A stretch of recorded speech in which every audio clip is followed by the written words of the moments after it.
रामायण काल का साक्षी, महाभारत काल का गवाह, 1857 में गोरा बादल देने वाला, पूर्वांचल का प्रवेश द्वार। जी हाँ, यही है बाराबंकी की पहचान। तो आज हम बाराबंकी के बारे में जानेंगे। बाराबंकी जिला, जिसे कि पूर्वांचल का प्रवेश द्वार कहते हैं, जिसे कई संतों और साधुओं की तपस्या स्थली होने का गौरव प्राप्त है। इस जिले के नामकरण की भी कई प्राचीन कथाएं हैं। आखिर बाराबंकी नाम क्यों पड़ा, इसके पीछे भी कई कथाएं हैं, लेकिन जो सबसे लोकप्रिय प्रचलित कथा है उसके अनुसार ये भगवान बाराह के पुनर्जन्म की पावन भूमि है। इस जगह को बाणहन्या के रूप में जाना जाता था, जो समय के साथ दूषित होकर बाराबंकी बन गया।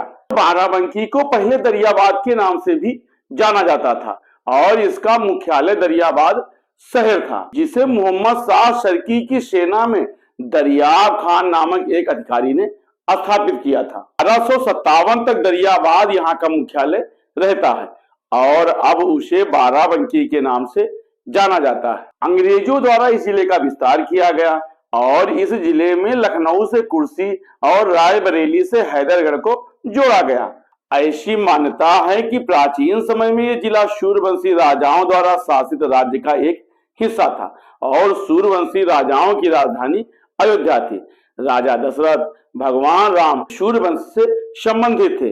गुरु वशिष्ठ उनके कुलगुरु थे और उन्होंने शतरिक में सूर्यवंश के राजकुमारों को उपदेश और शिक्षा दिया था। शुरू में शतरिक को शतऋषि कहा जाता था। इसी तरह से महाभारत काल से भी यह स्थान जुड़ा है। ये जिला चंद्रवंशी राजाओं के शासन काल में काफी समय तक उनके राज्य का हिस्सा रहा है।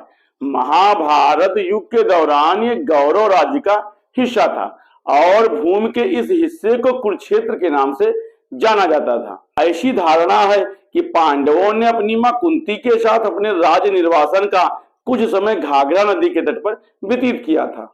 विश्व का अद्वितीय वृक्ष पारिजात, कुंतेश्वर महादेव और उसका अत्यंत प्राचीन शिवलिंग, घाघरा के पावन तट पर बसा कुंतेश्वर और प्रसिद्ध लोधेश्वर महादेव का शिवलिंग इस बात के सबूत हैं कि ये क्षेत्र महाभारत काल के दौरान आज से 5000 साल पहले एक महत्वपूर्ण स्थान था। यहाँ के सिद्धेश्वर महादेव में भगवान बुद्ध स्वयं दर्शन करने आए थे।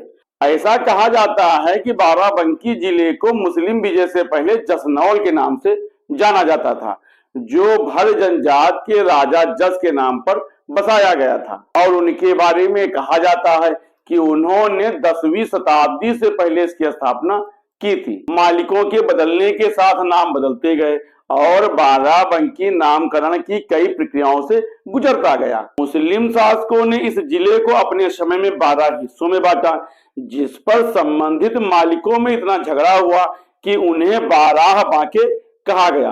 बांके का अर्थ होता है बहादुर, अर्थात 12 बहादुरों का क्षेत्र। बाराबंकी का अधिकांश भाग पश्चिम मराठा देश, घाघरा और गोमती नदियों के बीच का क्षेत्र है, जो भगवान राम के 5 प्रभागों में से एक रहा है।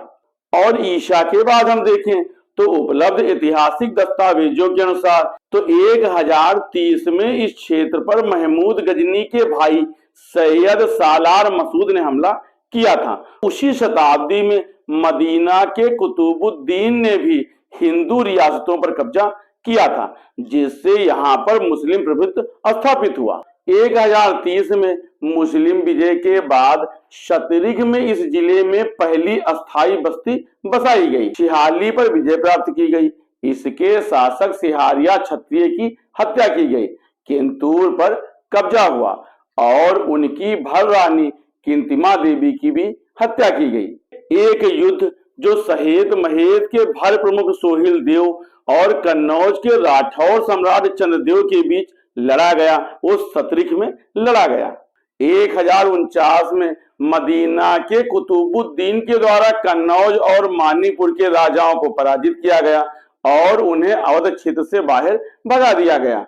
इस तरह से बाराबंकी में मुस्लिम आक्रमण अन्य जगह की तुलना में काफी अधिक सफल रहा। 1189 में सिहाली को हेरात के शेख निजामुद्दीन अंसारी ने जीता और जैदपुर के क्षेत्र पर कब्जा किया। कहा जाता है कि मुस्लिम भट्टियों की बस्तियां भी लगभग उसी समय आई थी। हालांकि कुछ लोगों का कहना है कि ये 1199 के आसपास आई थी।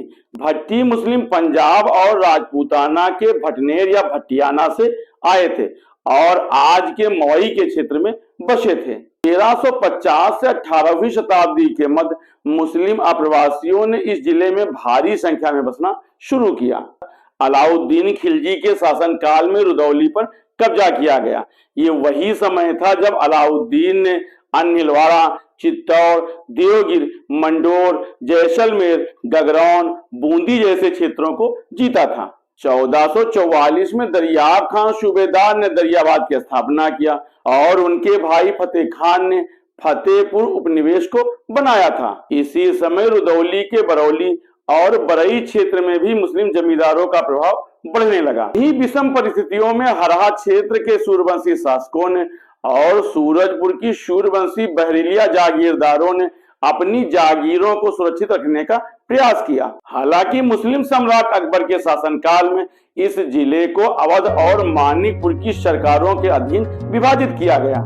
लेकिन विश्व के पटल पर बाराबंकी तब आया जब कई राजाओं और राजकुमारों ने अंग्रेजों के शासन का इस जिले में विस्तार का विरोध किया और अंग्रेजों से कई युद्ध किए।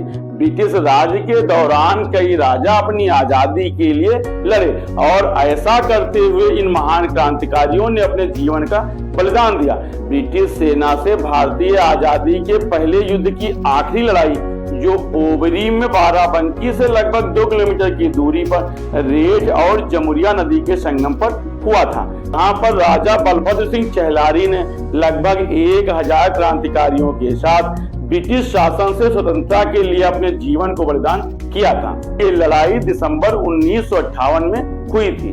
कहा जाता है कि बलभद्र सिंह चहलारी की तलवार के आगे अंग्रेजी सेना कांप गई थी। यही कारण है कि बलभद्र सिंह चहलारी की तस्वीर आज भी शाही परिवार के महल में लगी है। 1857 की क्रांति के दौरान क्रांतिकारियों का अंतिम मोर्चा भिटौली में होता है जो मजबूत ब्रिटिश सेनाओं के समक्ष असफल साबित होता है। भिटौली मोर्चा को पीछे छोड़कर आजादी के कट्टरपंथियों ने बेगम हजरत महल और नाना साहेब के संग स्वतंत्रता संग्राम जारी रखने के लिए नेपाल क्षेत्र में प्रवेश किया था।